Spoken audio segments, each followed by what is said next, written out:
Narito ako ngayon, nag-iisa,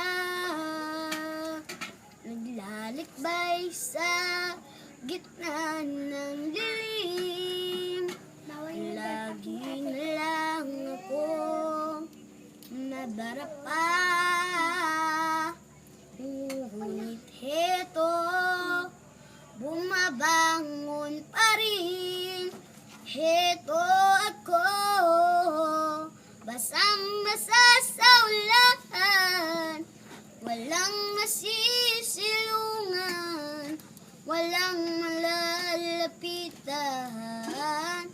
Sana'y may luha pa akong mailuluha, at nang mabawasan ang aking kalungkutan, ang aking kalungkutan.